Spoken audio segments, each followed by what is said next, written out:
Hi everybody, we've had some very, very exciting news, and that is the console release date for Hell Let Loose, the first person Second World War shooter. It is going live on October the 5th, only for next gen consoles, Xbox Series S, Xbox Series X and PlayStation 5. But this is very, very interesting indeed. Now, quick overview. Hell Let Loose, first person shooter, photorealistic maps of World War II. Favourites like Omaha Beach, Carrington, the Eastern Front. Feels like you're playing in Saving Private Ryan. I've got it on PC. I play it through my Shadow Cloud gaming PC. Feels like you're playing in a film. Very, very cool. Sounds great. Looks great. Is a little bit of a running simulator in the fact that if you had a scale of games from like arcade-like to realistic, you'd probably have, at one end, the arcade, you'd have Call of Duty. Then you'd have Battlefield. Then you'd have Hell Let Loose. And then you'd have something like, Hell Let Loose would be there probably with Squad. And then you'd have something like Arma 3 a little bit further on. So the main problem when you're playing it is that it's difficult to see enemies because it's realistic environments with hedgerows and ditches and stuff.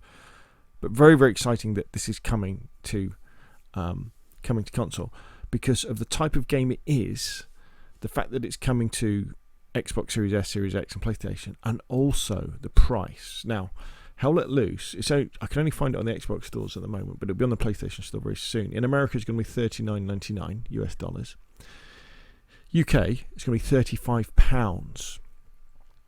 Yeah, £35. Now, the thing to remember is this Hell Let Loose is a game developed by an independent software developer. It came out of I think it was either a GoFundMe or one of those crowdsourcing websites. They got enough money and they created this game.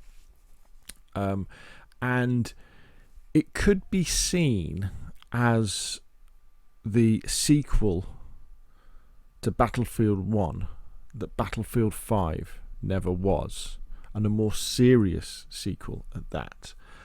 And it's because we haven't really had games like this on console for an awful long time. You'd probably have to go back to things like Dragon Rising, Operation Flashpoint. Things that took realism to a higher level, but with next gen graphics. Now, one of the things about Hell Let Loose is if we look at the stats for it on Steam, for example, right now at the moment as I'm recording this video, there over the entire world with the people who've got Hell Let Loose installed on their PC, right now there are 4,478 people playing this game. The lobbies are 50 versus 50, so they're 100-man servers. So although that might not seem very much, that's quite a lot of lobbies. That's like 40 lobbies, isn't it, that are playing each other. And the all-time peak was 13,865. So you do have to remember that this is a indie game, but it's an indie game like no other in the way that it looks. Now, if we start to talk about the way that it plays, this is very much a team game.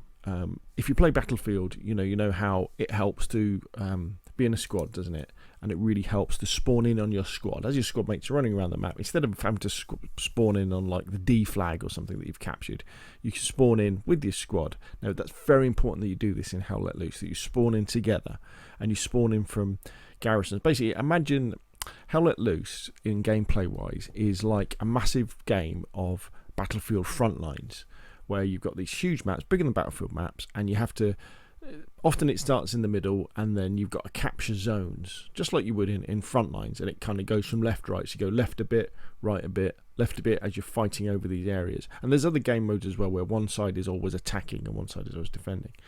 But it's basically Frontlines, conquest in a straight line, if you'd like. But they're not completely in a straight line, they zigzag up and down on the map. And then you've also got things like you've got to put down garrisons where you can spawn in, resupply points.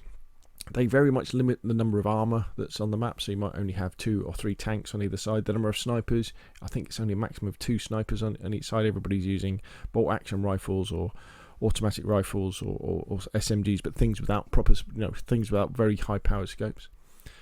But also the thing that Hell Let Loose has, you have the commander as well. So you have this command structure. So really like going back to Battlefield 4, where you have the overall commander who is doing things like bringing in reinforcements, dropping special spawn points down behind enemy lines, dropping in supplies. And then also you have like artillery positions at the back of the map where people can jump on artillery guns and start firing things into the enemy. So it needs a lot of teamwork, and it's going to be interesting how, when it comes out, how do people talk to each other? Because you have the best games of Hell Let Loose when people talk to each other on, in the squad and say, right, I'm coming up with this. We need a medic in our squad, or we need a support player, all that sort of stuff. Now, what I'll do is in the video, in the description below the video, I'll put in some links to Hell Let Loose gameplay from the PlayStation 5 beta. And it does look very, very nice indeed. And what's going to be happening is there's going to be an open beta, I think, on PlayStation 5. I don't think there's going to be a beta on Xbox at all until the release date on October the 5th, 1 month before Call of Duty. And importantly, before Battlefield as well. Because I come back to this point that Hell Let Loose is very much a more serious Battlefield, but still playable. It's not like Armour, which is a little bit, although it's great to play, it's a little bit more esoteric. Hell Let Loose, you'll be able to plug in your controller. There's no aim assist, so it's going to be tricky to hit people anyway, but you can kick back, play it on your telly, and have this immersive situation. What will be interesting is how people react to the fact that it can seem to be a bit of a running simulator, and you can be in situations where you can't see the enemy and you get killed a lot without knowing where you got killed from.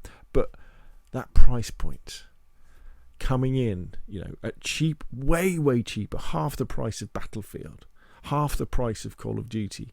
I think a lot of Call of Duty players, and especially I know a lot of Battlefield players will want to check this out, and I definitely will myself. Anyway, there we go. What do you think? I'll see you again soon.